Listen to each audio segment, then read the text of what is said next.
Hi, my name's Eli and I went from broke college student to helping thousands of people redeem millions of dollars worth of credit card points for free luxury travel. I'm one of the passionate few.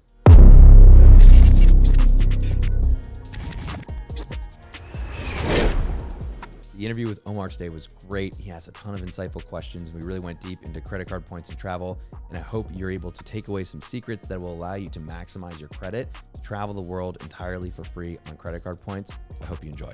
Hey guys, welcome to this special episode of the Passionate Few podcast. Today, you're in luck because we sit down with one of my good friends, none other, known on Instagram as Eli the Travel Guy. This guy is the CEO and founder of Freedom Travel Systems, and today he's going to talk all about everything he's learned from flying almost 100 flights a year, helping redeem millions of dollars worth of free travel for clients all around the world. And whether you want to learn about credit, traveling, or travel hacking to make sure you get the maximum value and have the most enjoyable time while traveling the world, you're in luck because this guy has all the secrets. So pay attention to the very end. So with no further ado, thanks Eli for being on the show today. Thank you, Omar. Good to be here. Yes, sir. I'm glad we made it happen, man. I know you've been traveling all over the world, all over the country, so glad we could finally have you in the studio today. Now, before we get started, I just want to give a quick and huge shout out to our sponsor, Mindcore Technologies. You see, the truth is, if you're a business owner going into 2023 and you're concerned with either having a cybersecurity breach, the frustration with finding IT solutions to your challenges, or you're just spending too much money on it, well, you're in luck because Mindcore Technologies can help you with exactly that. Want to find out more? Simply book a call in the description down below for your free cybersecurity assessment and IT audit. Good to have paths cross. We weren't sure if it was going to be here or maybe in Egypt or somewhere in the world, but we made it to Orange County. Yeah, we made it happen, man. So first off, can you give the audience a little bit of context as to what you do? Because I think a lot of people know about credit. A lot of people struggle with their credit scores. They're trying to build their credit. They know about credit card points. They know about travel, but it just seems so big, overwhelming, and complex. So before we get into that and kind of demystify that and help people around the world take advantage of it, tell us a little bit more about kind of like what you do high level so the audience has a little context. Yeah, so ultimately what I do and what people do that are into travel hacking is we're taking this amazing system that we have here in the US with our credit system, and we're leveraging these credit card points that you get from spending or also loyalty points from flying and traveling and playing the game that was designed for us and using it to our advantage to get free luxury travel, get more travel, get upgrades, get really nice experiences that, otherwise you'd have to shell out a lot of money for or potentially never get, depending on where you are in your life. For me, ultimately, I was really interested in this because I wanted to travel and I really wanted to have more travel experiences. And these were things that I thought that, when I first started, I wasn't going to be able to do until I retired. And maybe I was 60 years old or I'd made it in business, Right. And I was able to kind of jump in at an early age and learn some of the fundamentals of how credit works, how credit cards work, how credit card points work, and use it to my advantage to be able to get amazing trips and then eventually start to get really cool luxury experiences too. Yeah, so we're talking business class, first class. Like, we're not talking about just traveling. We're talking about traveling in style, like the best of the best lounges in the world, the best places around the country, depending where people live. Talk to me about how you first got into it. What was your first foray? I know you had a business where you were traveling a little bit. Like, give the audience a little context as kind of how you fell into it, and then we'll kind of get into the practical advice. Sure, yeah. So when I first started out, I was the first employee at this international tour company called MVP International. I still part on it today, but we take youth sports teams and families on international trips. So we were spending a lot on travel, and I was trying to find ways to add value to the company because I wanted to get equity and I wanted to help the company grow. And so one of the line items was travel, right? And so I started hearing about this thing about credit card points, and I thought, maybe I can add value to the company by using these points more effectively, and we can save a lot of money. So I started looking into it for that reason. And then, I also we were starting this thing, and I was hustling. I was young. I was working a bunch of jobs, and I wanted to travel myself. And so I realized, like, wow, I can use these points for my own trip. So my first ever really big trip on points, I went to Thailand in maybe 2015 or 16 with a bunch of friends. And it blew my mind that I could get the entire, round trip flight completely free on points. I didn't have to pay for it at all. So once I had that, I was like, this is really cool. I need to look into it more. The next big trip was I went to London for a personal growth and personal development conference. And I flew over in business class, and it was like an $8,000 ticket one way, and I paid $5.60. Wow. How did you do that? Zoom in. How the heck did you do that? So basically, we'll get into this a little bit more, but essentially what you're doing is you're taking points that you're earning from everyday spending, from sign-up bonuses, from different credit cards, and when you use them effectively, you can take the points from different bank programs and convert them into airline miles or even hotel points. And so when you do that, the way that airlines price reward tickets is very different than the way that banks do it. And so when you take these points from bank programs and convert them into airline miles, sometimes you can get 5, 10, up to 15x the value out of these points.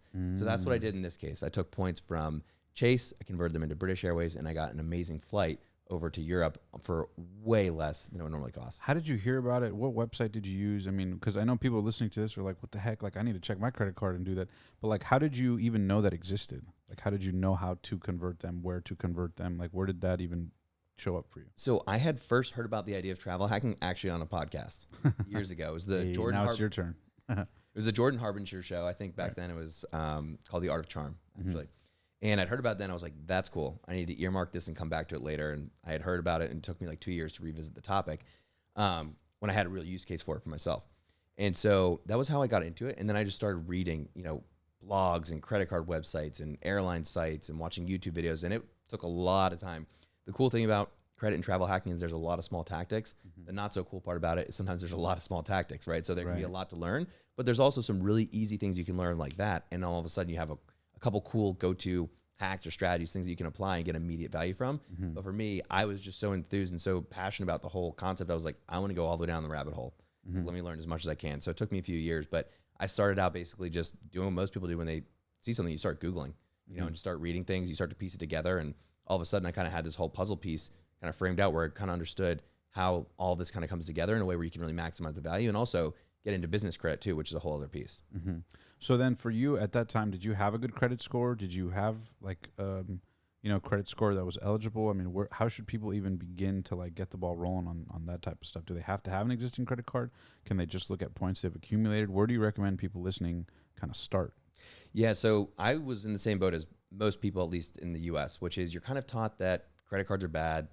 Debt's really bad and risky and dangerous and all this stuff. Dave Ramsey type stuff. Yeah. Dave Ramsey type stuff. And while I genuinely think that comes from a good place, it's not designed for everybody. Specifically, if you're an entrepreneur, leveraging debt can be a really good thing at times. That's up to your discernment and your ability to handle risk and understand what's calculated risk or not. But at the end of the day, I was sitting there, having this goal to travel. I'd heard about credit card points, but I was really nervous. I was like, I don't want to open a new card. It's going to ruin my credit score. What I realized was I actually don't really know how credit works. So I had to educate myself first on that, which is where I always recommend starting, because you're going to get into this. There are repercussions if you do it the wrong way, but it's really easy to avoid the common pitfalls that most people have. Most people fall into these traps because they were never educated on it. Most of our, high schools and education in the US, you don't really get taught how credit works. And so it's important to start there and understand what kind of credit score do I actually need to get approved? What does that look like? How do I build my credit over time? And so generally, to get these kinds of rewards cards, you want to have at least around a 700 credit score. Certain cards require a little bit higher, maybe 720 or 740, but generally around 700 is a good benchmark. And to get there, you need to just start up with a few either starter cards or other types of financing to build your credit up. So there's different factors of credit, and when you start to build those over time, your score just goes up. So you can actually open more cards slowly as you go and have a positive impact on your credit. For example, right now, I actually have around 35 credit cards, and I have an 800 credit score, which is mind-blowing to most people, because most people were told the more cards you get, the worse your score is, right? Not necessarily true. It can be true if you do it the wrong way, but you can also do this in a way that's responsible, and you can actually build your score up over time as you go. So how do you recommend people build their credit if maybe they're just starting? Like, what are some little secret hidden gems? I know you told me about the concept of authorized users. Can you give the audience a little bit of context, maybe 1 or 2 practical tips on how they can improve their credit score, even if they feel like they can't or they're limited on how to, other than slowly over time? There's these little ways to. Any insight on that? Yeah, it's a great question, because it's a little bit of a chicken or the egg situation. You want to get approved for a card so you can build your credit, but you can't build your credit until you get a card, but you can't get the card until your credit's good. So it can be confusing, right? So how do you start? Well, as you mentioned, one of the best ways is to get an authorized user. So what is an authorized user? Well, an authorized user is when someone else, it could be a family member, a friend, someone you know that you trust and they trust you, adds you to their card as an authorized user. Now, what will happen is that specific card, not their entire credit profile, but that specific card will then show up on your credit report, right? So the payment history, the utilization, the credit lines, the age, all that stuff will now impact your factors of credit in whichever way they actually have on that card, right? So if someone has a card that's 25 years old and it's got a $20,000 credit line and they add you, now it looks like your average age goes way up, your payment history goes way up. And so to the credit bureaus, you look a lot less risky, right? So your score goes up to indicate that. Now, the cool part about the authorized user strategy is that there's no negative impact to the person that's the primary card holder in this, unless they actually give you the card and you go spend on it, because then they would have to pay it back. But if they don't even give you the card, they just add you, then there's no risk to them, and it only positively helps you. Now, if they mess up though, if they have a late payment or they have a collection or something like that on that credit card, it would negatively impact you too. But all you do, if that's the case, is you just get removed as an authorized user and you're good to go. And does this have to be a family member? Does it or it could be a friend? I mean, what are the sort of parameters by which you can become an authorized user on someone else's card that you know of? Technically, it's supposed to be someone, family member, spouse, significant other, something like that. But if it's a close friend, someone you trust, the most important piece is like, do you guys have good trust between each other to understand what's going on? Because there is financial implications there. So you just want to make sure you clearly understand like what you're doing. But other than that, it's more about just family members or close friends. Yeah, and trust on a long-term time horizon both ways. Exactly. Makes sense. Any other tips that you recommend people to maybe credit hack a little bit to improve their credit score? Yeah, so one tip I'll recommend is not to close old cards. And in fact, if you have an old card, what you want to do is make sure you have active payments on there, because if you don't use it, eventually the bank will close it. And this happened to me. So I had an old card that didn't have any benefits, so I stopped using it. They were sending me notices. It was something in the mail. Like most people, I probably didn't really look at it. And so eventually the card just closed. And what happened is my payment history went away. My average age got cut in half. And all of a sudden my score dropped by like 40 points. Wow. And you can't reopen it, right? So that's basically gone. So what I would recommend is if you have an old card or any card, is if you're not using it, put one recurring subscription on there. It doesn't matter if it's $2 or $2,000. As long as you have an on-time payment going, they're going to keep the card active and open. And it's going to continue to improve your average age and build on-time payments. So you're going to build a nice, robust credit score that will help you when you want to get more cards later. Makes sense, dude. I love it.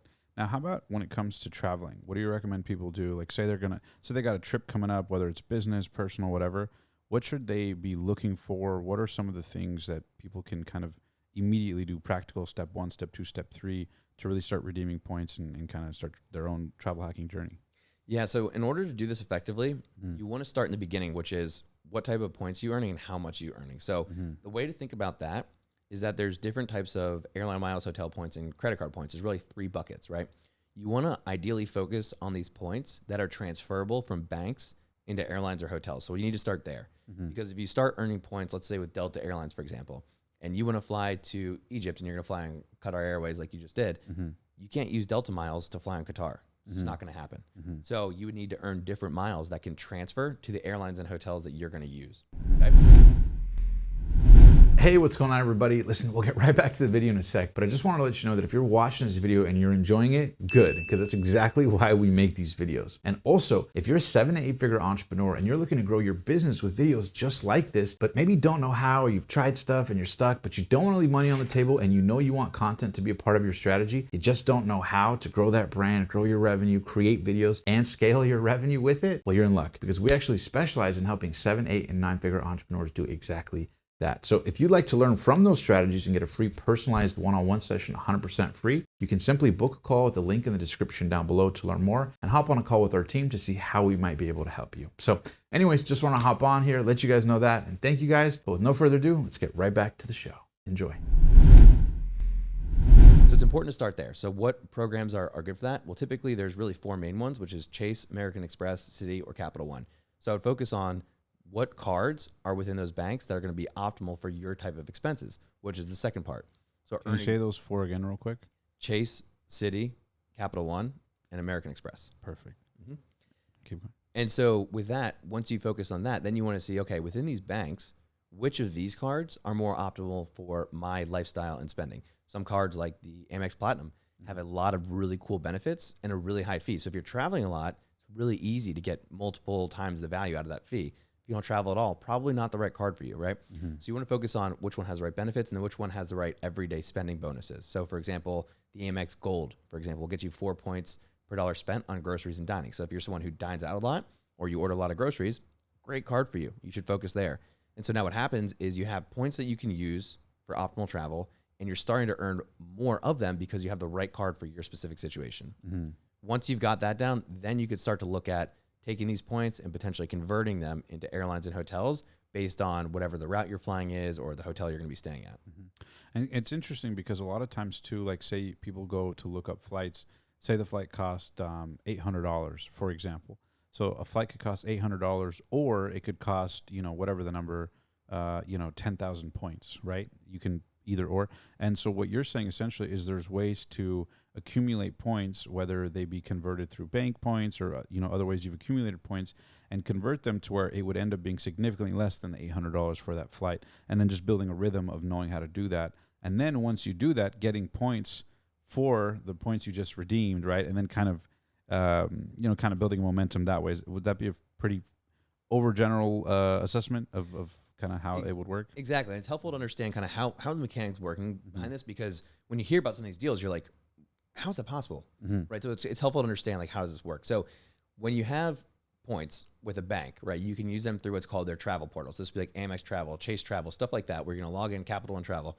And what they're doing is essentially they're taking your points that you earn from the credit card, and they're giving you a fixed value. And then they are actually operating as what's called an OTA, an online travel agency. And they're going to purchase the ticket from that airline or, the reservation from the hotel. So they give you a fixed value of 1 cent per point, or maybe 1.5 is like the max with certain cards, but you get a fixed value on your points. So if the price of a flight doubles, the number of points also doubles.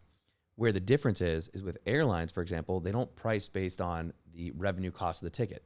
So the number of points required can be based on the zone you're flying to or from, or the region you're flying. You're flying from the East Coast to Europe, it's this price or this price. You're flying from, the West Coast to the East Coast, it's this price or this price. There's different ways that certain airlines do it. But what that does is it creates an opportunity for what's called arbitrage, right? A price in one way of pricing is maybe doubling or tripling, and the price on the airline site isn't changing at all.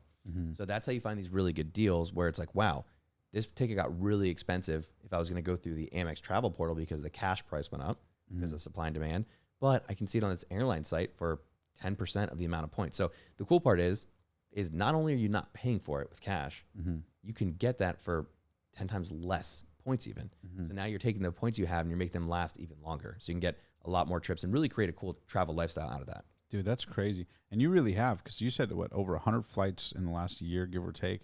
And you guys have helped, like we said earlier, like almost $2 million worth of, travel credits redeemed for clients all over. What are some of the experiences that you've got to have, just to give the audience a little bit of context? Because we see you on Instagram. If you guys don't follow him at Eli the Travel Guy, trust me, you guys will love his stuff.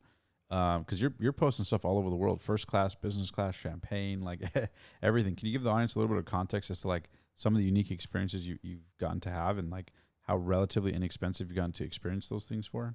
Yeah, I mean, it's really cool because it does work for both hotels and flights. Now, car rentals not as much, but for me, that's not even really that cool of a thing. Everyone has their own things that they really like, which is, number one, just because I like some of these things doesn't mean that you should. If you want to fly economy and take more trips, use the points for that. If you want to get really high-end luxury experiences, then do that. It's really design the system to be geared towards what you actually want. That's really important, because what I'm about to say is pretty cool, but it's also like what I enjoy doing, but it's not for everybody. Right. So my favorite experience I've ever had on a flight was Emirates first class, flew JFK to Dubai. This was in May.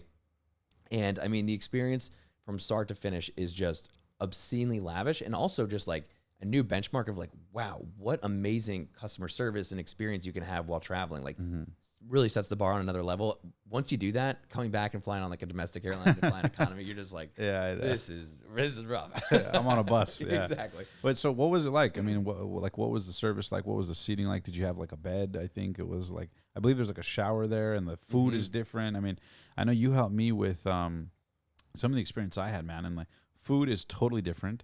The staff, totally different treatment. I mean, what was it like, just to paint the picture for the audience? Yeah, so first off, first impressions, when you fly on an international business or first class flight, you're getting into a lounge, right? So we're at the Emirates Lounge, JFK, which was really nice. The staff is great. And I think just the training and the recruiting is impression number one from some of these larger airlines that are really operating at a high level. It's like the way their staff just treats you and even just welcomes you in, amazing. You can go to some places and it's like you're a hassle. Yeah. Here it's like you're just treated like royalty, which is really cool. Yes. And it's not like you need that, but it's a really cool thing when you can have it, right? Like, why not? So first impressions there, awesome food. They've always got a different selection of champagne and wines, which is really fun to enjoy that. But getting on the plane, I remember, turning into the first class section, and one of the cool things I like to say is like, once you turn left on a plane, you never want to turn right. You get on and like you get on the middle of the plane, you turn left, or even you go upstairs sometimes, like on some of these aircraft have upstairs. And that is always a really cool experience. You get to your seat, and I remember specifically with Emirates, they come over and they're like, "Sir, here's our menu." It's like a 6-page thing. There's all these wines and champagnes and all this stuff. And I'm like starting to calculate the time, being like, how am I going to eat and drink all this stuff in this many hours? Like, I got to think about it. But they come over and they're like, so this is our menu, and it's whatever you want, whenever you want. That's our policy. So there's no meal service. You just order stuff. And I'm like, great. How's some Dom Perignon and caviar? They're like, wonderful. We'll have it right over. I'm like, this is great. So I had that. We did have a few glasses of champagne on that flight, and they have a bar on there, so you can go hang out with other, passengers and stuff like that. And I was with a friend traveling on this one, and so we got to enjoy that. But the really cool part was, we'd taken a nap. It's a long flight. Had a few glasses of champagne. You're high altitude. You're not feeling your best, let's just say, right? So I remember waking up, and I'm talking to the flight attendant, and I'm like, oh, this is rough. I was like, where are we? She was like, we're somewhere over London. I'm like, so how much longer? She's like, that's another 7 hours. I'm like, oh my gosh. She's like, but your shower's ready. And I'm like, I'll be fine. So, brought over an espresso martini, hopped in the shower. I was like, life is good again. So, so that to me, is it necessary? Absolutely not. I'm just as happy flying in a middle seat economy just to be able to travel. I mean, I sometimes, it maybe sounds a little weird, but when you think about it, it's like airplanes haven't even been around that long. The opportunity to travel across the world in such short times is amazing in its own right. And then the ability to do it in first class and do it for free, it's like really crazy. Yeah. I think about that all the time, man. I mean, you're going, 600 or 700 miles an hour. I mean, my numbers might be off, but in the ballpark of 600 to 700 miles an hour, you're flying, 30,000 plus feet in the air, and you're like having caviar and champagne and taking showers and traveling to different countries and landing safely on the runway, nice and smooth. It's a beautiful thing. It's wild, man. What about in terms of alliances, right? Because I know you talked earlier about, you want to basically reverse engineer your ideal travel plans based on like what you want to do, where you want to go. But there's also it's not necessarily exclusive to like one airline, right? There's also alliances where several airlines are on one. So if you get points in one, it could transfer to another. Can you shed light on a little bit of that for people listening? Yeah, so there's 3 main airline alliances. There's the Star Alliance, there's the SkyTeam Alliance, and then there's a One World Alliance. So here in the States, you have one major flagship carrier in each of those. So United's in the Star Alliance, American Airlines is in the One World Alliance, and Delta's in the SkyTeam. Okay, so within those, they all have a range of number of airlines, at least a dozen, that are all part of that. And what that means is they're all partners. So you can technically use one airline's points to book another airline's flight that they may be operating. So for example, with the Star Alliance, you could use Avianca is a carrier from South America, or United. You could use either of those miles to book a Lufthansa ticket, right? And so Lufthansa is the one flying the plane. You get on, it's Lufthansa. They call it Lufthansa metal. You get on, it's Lufthansa crew, it's Lufthansa aircraft, but you used Avianca miles to book that. Now, what's really cool about that is that in addition to these alliances having partners, certain airlines, as I mentioned, have partnerships with banks, but not every bank partners with every airline. So using that Lufthansa example, American Express partners with Avianca. So if you had Amex points, you can't convert them from Amex to Lufthansa because they don't have a partnership, but Amex has a partnership with Avianca. So you can take your Amex points, send them to Avianca, and book a Lufthansa ticket. And sometimes when you do that, each airline actually has a different way of pricing with other airlines in their alliance. So there's even ways to optimize that too. And so for people to find this out, what do you recommend them do? Log into their existing banks, credit cards, and maybe recent flights they had, log in and see their points? Because I'm sure collectively there's, hundreds of millions of points, if not billions of points around the world that are not even used just because people don't even know how to use them, right? How do people find out? Do they just log into their portals and see what they can do? Or what are some practical things people listening right now could do to log in and learn more about their stuff? And I know you guys have programs where you specifically help people. We can talk a little bit about that, but just practically, what tips do you have for people to really start utilizing points that they may not even know where to find them, how to redeem them, all that? Yeah, so the first thing is, as you mentioned, you want to log in, but you want to have, before that, you want to have a loyalty account with any airline and hotel that you might be traveling on. Because that's mistake number one, is a lot of people don't even realize that they were flying and they didn't credit their miles to an airline when they were flying. So you want to do that. That's part one. Okay.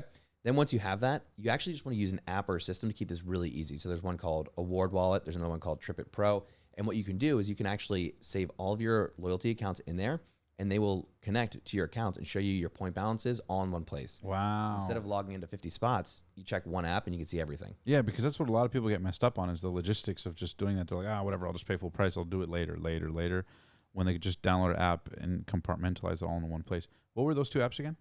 Award Wallet and TripIt Pro. Award Wallet and TripIt Pro. Award Wallet and TripIt Pro. We'll actually link those in the description down below. Very cool. And so basically you can actually just set up your loyalty points there, and it'll congregate everything right there. You can see all the numbers in real time, and you can kind of be able to see what you can convert to as well, or how does that work? Yeah, so you still need to set up your loyalty accounts outside of the app, but you can just link it in there and sync everything. And then to figure out like where to convert them and everything like that, there's other tools for that. There's one website called Upgraded Points, and they have a really cool tool called the Transfer Partner Calculator. So what this will do is you can say, hey, I've got 100,000 Amex points. Where can I convert these? And we'll show you all of the partners with American Express. Wow. Or you could say, I need to convert into Air France Flying Blue Miles.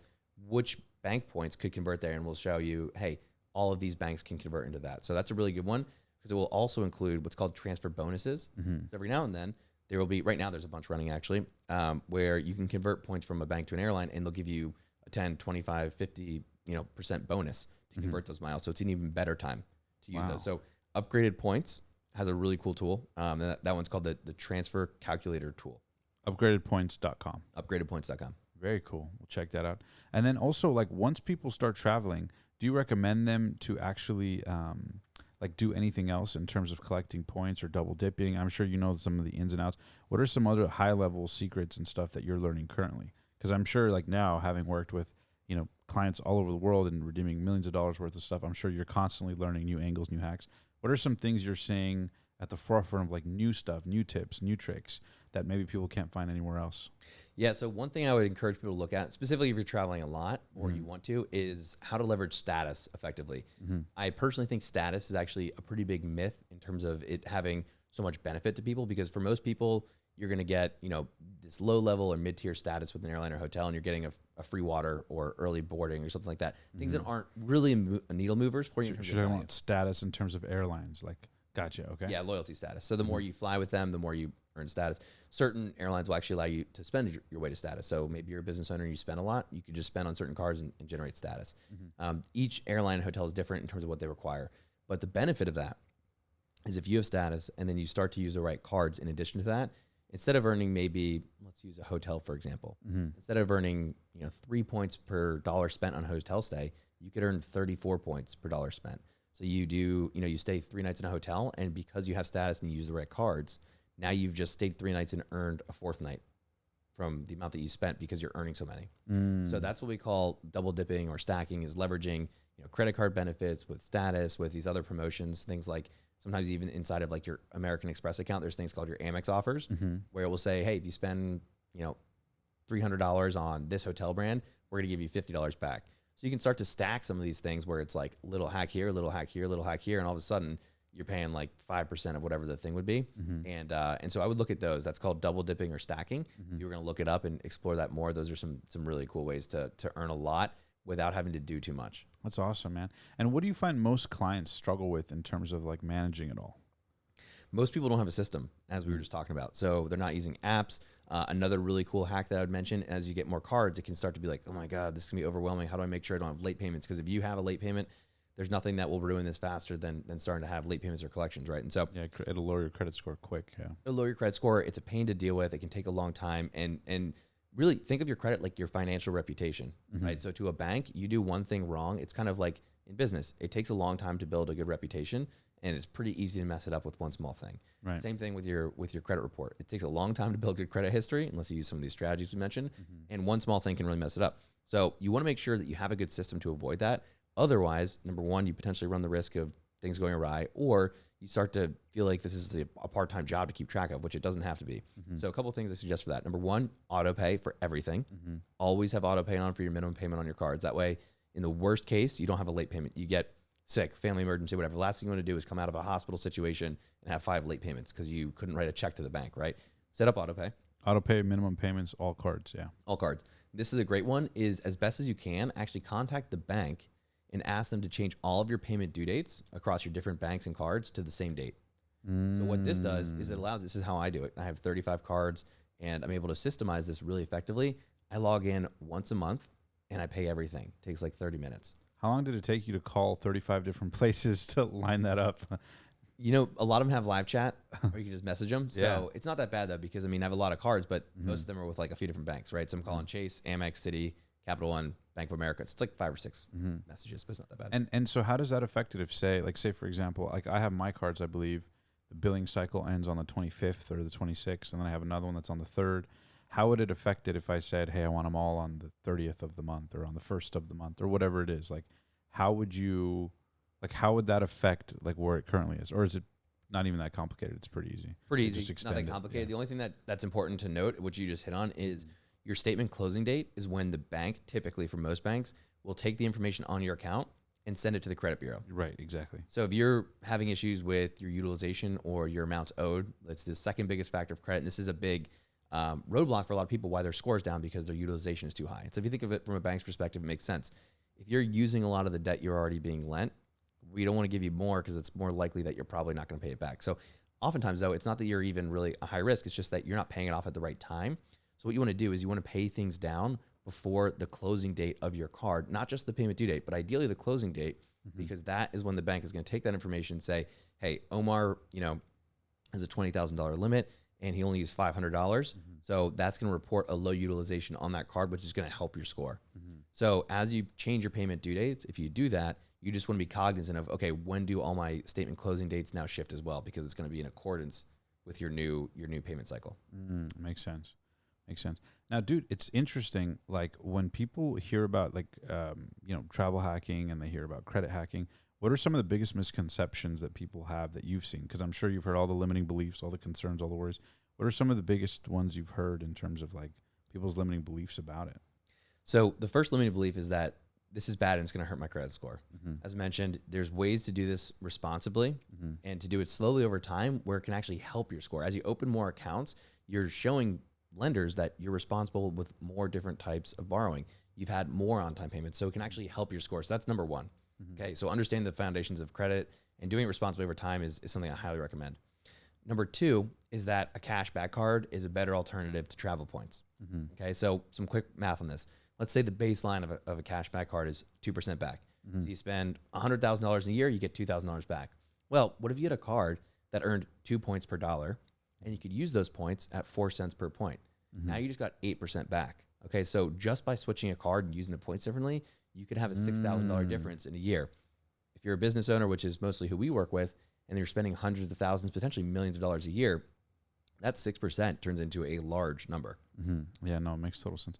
Now, what are apps that people can go to find maybe the best credit cards for them? I know there's things like Credit Karma. People can also have, from the credit bureaus, there's Experian, TransUnion, and Equifax. And all those apps will typically link up and kind of recommend cards based on your scores. But where do you recommend people go to find out, the best credit cards for them to A, build their credit, and B, get higher credit limits, and C, be able to utilize that effectively? Like any tips or specific websites in that regard? Yeah, so I would be careful to get recommendations for which card is best for you off of a site that's related to your credit score, only because their goals and your goals don't necessarily align. What it's good for is maybe showing you what you're potentially kind of pre-qualified for with your score. Nothing's a guarantee with that, by the way. The whole idea of being pre-qualified and it's like an automatic guarantee, not necessarily Doesn't true. mean anything, yeah. So what I would suggest is there's a really cool app called Card Pointers, and it will actually show you based on, this is how you start to dissect, okay, well, I spend a lot on X or Y or whatever it may be, where you can start to dissect, okay, if I spend a lot on these are the top cards for that. Otherwise, I'd be looking at blogs like the Points Guy is like the CNN of travel and points, right? This is like the main website. That one's pretty good. There's another one, 1 mile at a time. I mentioned Upgraded Points. Those are some of the top ones. Frequent Miler, another good one. But they have really in-depth articles explaining, hey, based on your situation, what should you get? They even break it down. Best starter cards, best cards for new business owners, best cards for frequent travelers, best cards for, someone who's shopping for a large family. So you should really look more at what your situation is and have a little bit more of a strategy and a game plan, as you were mentioning earlier, to reverse engineer what cards you want around what you're trying to do first. Because Credit Karma or Experian, they're not thinking like, oh, Omar likes to travel over to Egypt to see his family. Right. They're thinking, he's got a 725 credit score. He can get approved for this card. We get the highest commission on this card. So they may not be recommending you the optimal card for you. Might be more what's good for them. Yeah, because they get commissions on the referral or whatever. Now, you said Card Pointer was the name of the website, or is it an app? It's an app, Card Pointers. And what does it do? So you can both find cards on there that are going to be good for you. You can also store your cards. This is a cool benefit, because what it will do is the Amex Platinum, for example, has all these different perks and benefits, and it can be kind of cumbersome to start to track all the benefits and credits you get across, 5, 10, 15 cards, however many you want. And so what Card Pointers will do is allows you to load in your card, and then you can start to easily track, it will automatically sync with all the benefits of that card, so you can know if you've used those credits or perks or not. Mm-hmm. But it will also show you, based on what you're spending on, what the optimal card would be for you, right? So we'll say, okay, you got the Amex Gold, that's 4x on groceries and dining. So if you're out at a restaurant, you can just check the app real quick and be like, what's the best card for this situation? It will show you, be like, based on what you have, if you're dining, you should use this card. Powerful, man. And then in terms of like credit cards that for travel you'd recommend for somebody who, let's say, has a 700 to 720 credit score above, what would you recommend? So there's a few different ones that are really good. And we'll talk about personal cards because they're separate from business cards. But overall, Chase Sapphire Reserve, really solid one. Okay, you're getting 3 points for a lot of good categories, which are really helpful. And Chase points, to me, are my favorite. So why are they your favorite? Because they have really good partnerships that are easy to get great value out of. For example, one really great one as a hotel program is actually using your Chase points to convert them to Hyatt. So that is one that like almost automatically gets you really good value. Is that why you're staying at the Hyatt? That might be why I'm staying at the Hyatt tonight. Yeah. Yeah. Really easy to get good value, because ultimately what you want to measure on these points to get kind of in the nerd level is your cent per point value. So how many cents are you getting out of each point that you get? And when you convert Chase points into Hyatt, it's really easy to get usually 2 to 4 to 5x the value of what you'd normally get if you were to use those points at the travel portal. So that's why I really like Chase. The next one is going to be the Capital One Venture X. This is a really good card for just general everyday spending, because you earn a high number of points on what they call non-category bonuses. So, certain categories, dining, restaurants, travel, all this stuff, you get bonuses with cards. But if you go to CVS, you're not getting anything. So the Capital One Venture X is really good because you earn 2 points on everything no matter what, right? So compared to most cards where you get 1, you're automatically getting double the value on just like baseline expenses. Okay, and it has some good benefits. And the last one is the Amex Platinum. This is one for if you're traveling a lot, really recommend it because it's got great perks. You got the Centurion Lounge access. You've got access to Priority Pass, which is a network of 1,300 plus lounges across the world. And so when you get the Platinum, you get free membership there. So whenever you're traveling, there's a very high chance between the Centurion Lounges and Priority Pass that you're going to have access to an airport lounge, which is really nice for free food and drinks and meeting cool people and just having a comfy space with good Wi-Fi to relax in between your flights. There's also some other cool credits in there with hotels and upgrades and getting status and stuff like that. So that's a good one for the frequent traveler. It's actually not a great card to use for everyday spending because it doesn't get a lot of great bonuses except for on airfare. But I would start, if I was just new to this and I was thinking about, I want kind of a higher end good travel card with that credit score, I would be thinking either Chase Sapphire Reserve, Capital One Venture X, or Amex Platinum as one of the top cards to have. I wouldn't have necessarily all 3 of those unless you're really doing a lot and you like really want to nerd out on this. But I would definitely recommend having at least one of those. Nice. And then what are the primary differences when it comes to, personal? Because like, for example, let's just take the Amex Platinum. But for anybody listening, this is almost all credit cards have some variation of this where you have the personal credit cards or business credit cards. How do the points usually differ? Obviously, it's there's no one size fits all to it. But what are some general rules of thumb that you recommend for people on getting, credit cards that are personal versus credit cards that are, business? Yeah. So a couple common myths with business credit cards and how they work. You actually don't have to have like a really seasoned LLC or something like that in order to get business credit cards. It can help, but you can get a business credit card as a sole proprietor. So you mowed your neighbor's lawn, you're a sole proprietor, you got paid as a business. You could apply and get a business credit card with your name on it as a sole proprietor. So you just apply with your social security number. And what's really crazy about it is that business cards in most cases do not show up in your personal credit report. Right, so we talked about all these factors of credit like utilization. Even if you're using your social security number to apply for it. Crazy, but yes. Really? Wow, that's fascinating. Isn't it wild? Yeah. So then how does it work? So once you get the card, basically it technically falls under the entity of your business, which again does not show up in your personal credit report. And most cards, which is also crazy, there is a thing called a business credit report. It also typically doesn't show up there. Kind of just like floats in the middle. Right. But you still have a relationship with the bank. So you're still putting your name down as a personal guarantor. So regardless of how big your business is for most case, you are still signing for it. So if you don't pay it, it will eventually come back to, show up on your credit report, but your everyday usage of it, your credit history and stuff like that, that's not going to show up unless there's an issue like a late payment or collection. So does it go out, like say someone applies for a business credit card, if it doesn't necessarily go off your personal credit score, how does the bank gauge the approval of your business credit card if it doesn't go off of your personal credit? So they'll look at your personal credit score. Gotcha. They'll check your personal credit to make the approval decision, and that's where you're the personal guarantor. but they're not going to then make the card show up. Because think about it.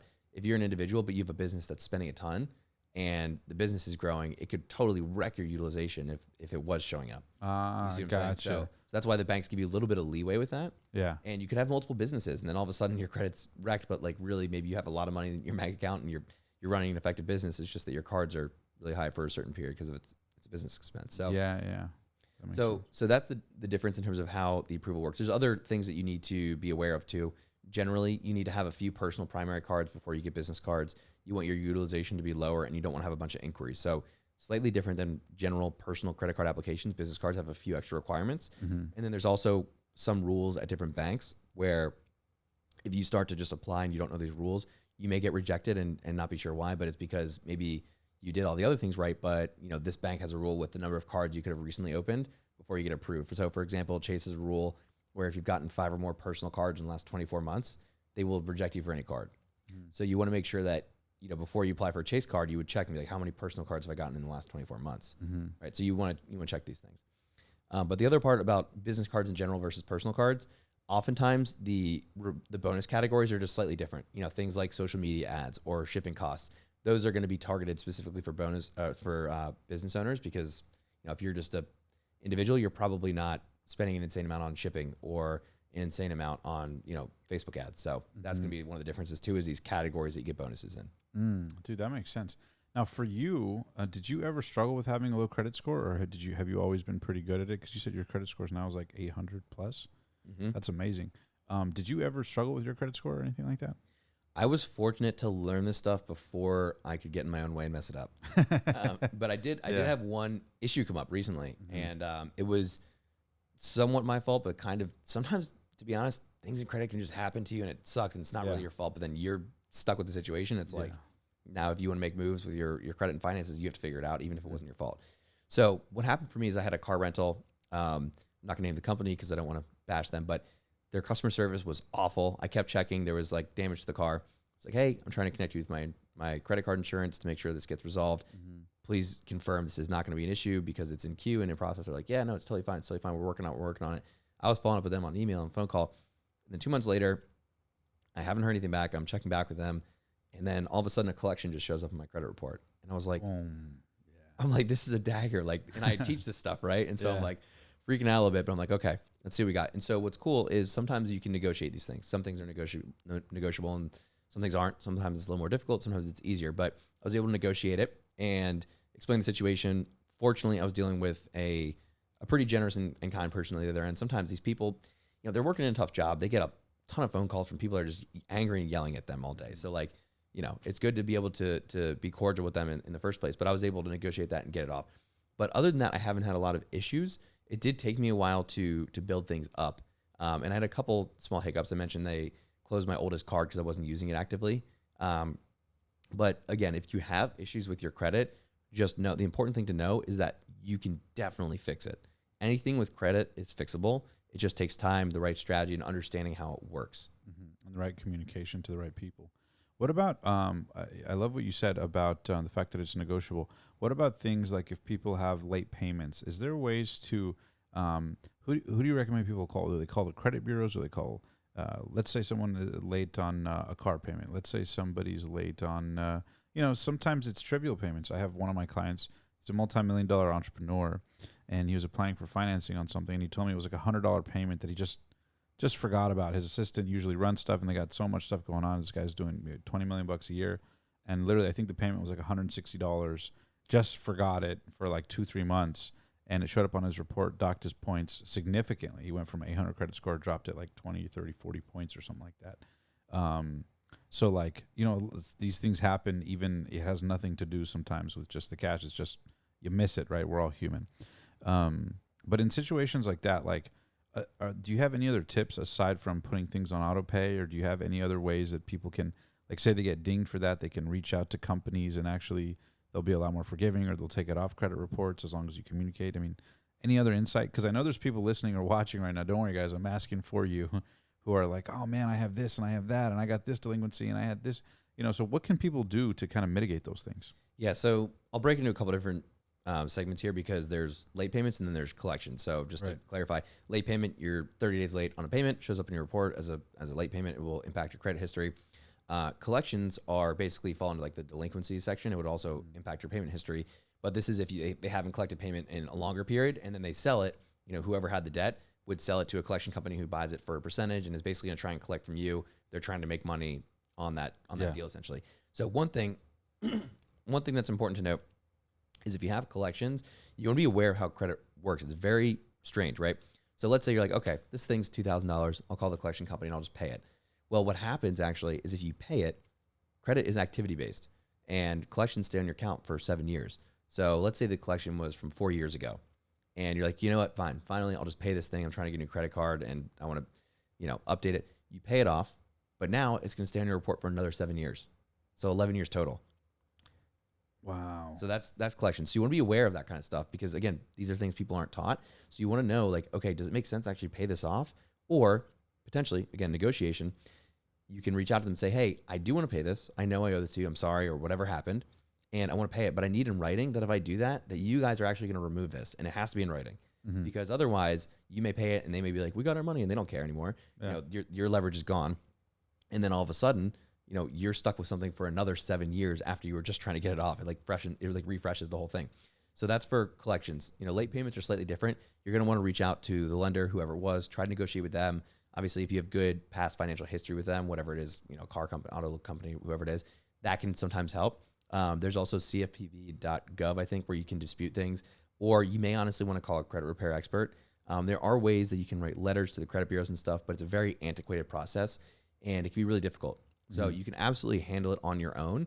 But honestly, sometimes the easier thing is just to call a professional on it. I don't do credit repair personally, but this is definitely the easiest and most effective way to actually get the results. Unless you're like, hey, I really want to learn about this and start to do it on my own, then you can go through the letter writing process. But you're going to be writing letters to the credit bureaus explaining, why this is invalid, basically invalidating it, because the basically the responsibility is on whoever the lender is or whoever the credit bureau is to prove that this is actually, in fact, yours, right? So basically, credit repair is the process of going through and invalidating things, saying, hey, this wasn't accurate, this wasn't accurate, this one wasn't accurate, therefore, it needs to be removed. So you can go through that process on your own by writing letters in or using some of these other sites. But generally, the easiest way is if you really need help, especially if you have multiple of these issues, find someone that's great with credit repair and go that route. Yeah, no, it makes total sense. Now, what about when it comes to credit, man? Because a lot of people there's like these, it's like a mystery how it works, right? Is it credit utilization? Is it how old it is? Is it how many cards you have open? Should I pay off my bills in full? Should I leave a little bit of a balance, right? There's all these like things. And everybody for every opinion on one side, there's 100 opinions on the other side. So in your experience, having, dense research in this and having served clients all over the world, and we'll get into some of the programs you guys offer, but what is the truth about how credit really works to the best that you understand it? Yeah, so it's very algorithm based, right? So it's mostly pretty mathematical. You can't calculate down to know exactly what your credit score would be if you make a certain change. There are some tools on different credit websites that will show you, hey, if you pay your utilization down, it's likely to have this impact. So you can get a general ballpark. But first things first, important to know, there's two different types of credit scores. You need to make sure that you're checking the right one because there's your FICO score and then there's your Vantage score. And even within that, there's different FICO scoring models, which we're not going to get into. But you want to make sure before you apply for something, you're checking your FICO because that's what about 90% of lenders are going to look at before they make an approval decision for you is what's your FICO score. So what happens is you go to a site like Credit Karma, which is great because you can see your TransUnion and Equifax reports and scores, but it's your Vantage score. So that's not necessarily what the bank is looking at. They're generally going to be pretty close to the same, but sometimes your Vantage score may be way down and your FICO may be up or vice versa. And you don't know that and you apply and maybe you get rejected or you could have gotten approved and you didn't know. So step one, make sure you're checking your score in the right place. Good resource for that would be creditchecktotal.com. You can pay, I believe it's $1, and then you get to see all three of your FICO credit scores and reports. And then they're going to auto bill you if you stay on, but you can just cancel it and you're good. Yeah. So that's the first step. Creditchecktotal.com. And then the second step is understand these factors of credit, right? So there's 5 factors of credit. There's payment history, there's utilization, there's average age, there's credit mix, and then new credit, and they're weighted. So payment history is 35%, utilization is 30, average age is 15, credit mix is 10, and the new credit's 10. So a lot of people think that, okay, if I open a new card, it's really bad. But if you look at it, it's actually only 10% of your score is going to be from that new credit segment, whereas payment history is the most important one. So what are some of the things that you can do? Building up really solid payment history. That's why I talked about the authorized user piece, where someone has a lot of on-time payments and all of a sudden those show up in your report. That's going to help. And it makes sense because from a bank or a lender standpoint, the most important thing is, are you going to pay me back? So if you have a lot of on-time payments, that helps the most. The next would be utilization. So those two are the main ones to focus on. Most people that are younger, that are just starting out, the biggest one they have a challenge with is average age. Because as you're trying to build credit, you maybe open a new card, and every new card you open, your age would go down because it's brand new until it starts to age. So that's, again, where the authorized user strategy would come in to be really effective, potentially mixing up and getting some business cards if you have a business, because those won't show up on your personal credit report. So now you're not shortening your age, right? And then making sure your older cards stay open. So those are a couple of the main things that I would be thinking about. You can get other types of financing, things like having a mortgage or a car loan or student loans will actually help, because it's helping your credit mix, which means you have different types of borrowing, right? Which is helpful, but to me, that's not one that I go out of the way to go. I don't want to go just get a loan in order to fix my credit or to improve my credit in that sense, right? I would focus more on what are the things that you're organically already trying to do with your life that you can optimize to keep a good credit score. No, it makes total sense. Now, what about when it comes to like the percentage portion of it? Like people say like, oh, you should pay off your balances in full. Some say leave like 30% of your balance, right? Everybody has a mythical number. Any thoughts on that? So again, going back to how the credit reports, Yeah. you want to be thinking about your statement closing date, which is not your payment due date. Great. So generally you want to be below 10%. That's like really good. On each card? Across everything. Gotcha. Yeah. Overall. Yeah, overall. And you ideally don't want to have one card that's really high either. Like ideally everything is relatively even, but if one card's 20 and the other one's 2 and you average somewhere in the middle of that, it's not a big deal. It's really not worth fretting over. But generally speaking, under 10% is really ideal. If you want to be like perfect about it, between like 5 to 7%, but you're talking about minuscule needle moving activity on your credit report. So it's really not worth going super meticulous about. But what I would suggest is aim to be below 10%. If you can't do that, below 30 is a really good benchmark to try to get to as well. For credit utilization, meaning if you have, $50,000, let's say you have $100,000 for the sake of math, let me use the example. If you have $100,000, you're only using 30,000 of it, give or take 30%. Exactly. Yeah. But it's when that reports, right? So again, maybe you're using more, but you could pay this card down a little bit early and it will report that you have a lower balance and then you have to, spend on it again in a few days or something like that. The important piece is, when does it report? Because that's what's going to mostly impact your credit score. Yeah. Yeah. But I do suggest, paying your statement balance in full every month for sure, because if you start to accrue interest, especially if you're playing the points game, what will happen is now you're paying more in interest than you're getting in value from the points, right? A lot of these credit cards are very high APR, unless you're getting 0% interest cards, which is a good move specifically on the business side. But what you don't want to do is start to carry balances because you're trying to justify like, oh, I got this new card with all these bonus points and all this stuff. So now you're paying 24% annually to make 6%. So which is the game that the credit cards want you to play anyways, because that's how they win. Yeah. Exactly. And look, these are banks and large financial institutions. As we mentioned in the very beginning, it's a pretty cool game that we get to play, but also like, who designed the game? You want to think about that. It's not necessarily designed for everyone to win. So if you are going to step into and play, it's like you should know the parameters, the rules of the game before you start to play. No, I love it, man. Well, that's why we wanted to have you on, to kind of share some of that game. So last question before we wrap up here, man.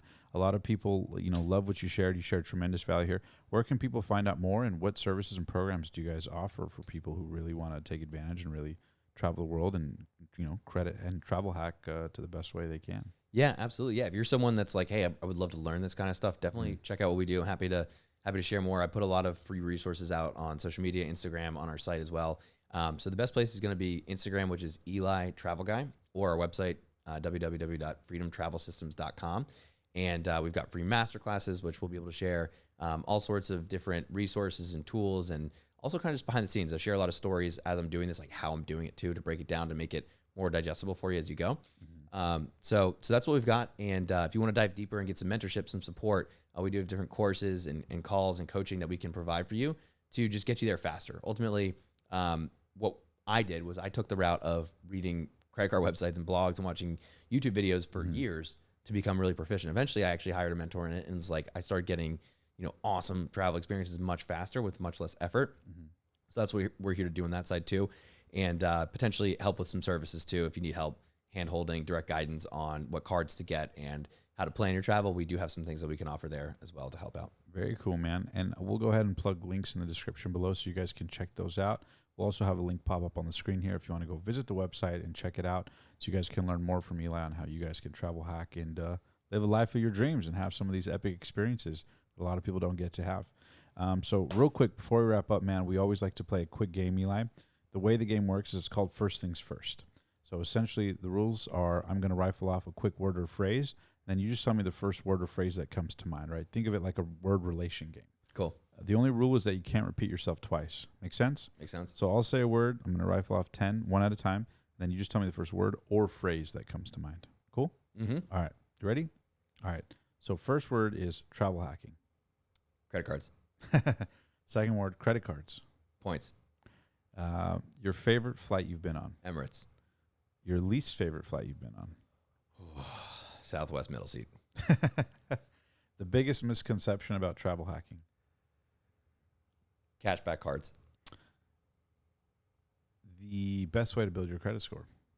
Authorized users. The biggest mistake most people make with their credit. Letting points expire.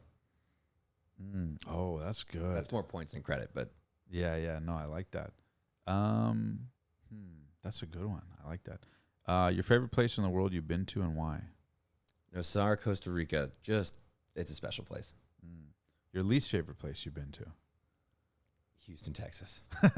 Which is where you live. I live in Austin. Oh, Austin. I was like, that's Austin's great. And I drove down to Houston one time. I was like, oh, it's like, I'm sorry. I'd have a lot of friends from Houston, but I'm like, it's hot. It's a bunch of big commercial buildings. Like, didn't really get a cool vibe. Maybe I didn't see enough, but I was like, I don't get it. Yeah. Your favorite part about serving clients and helping them, travel hack and credit hack? Gifting lifetime experiences that you'd never have otherwise. And last but not least, what you hope people get from today's interview to improve their life. Take more adventures. I love it. Eli, thanks so much for being on the show today, man. And I hope you guys watching, make sure to like, comment, subscribe. Comment down below any questions you guys have. Who knows? We may do a round 2 with Eli. But other than that, you can make sure to follow him at Eli the Travel Guy, as well as check out all the links in the description below if you guys are interested in working with him.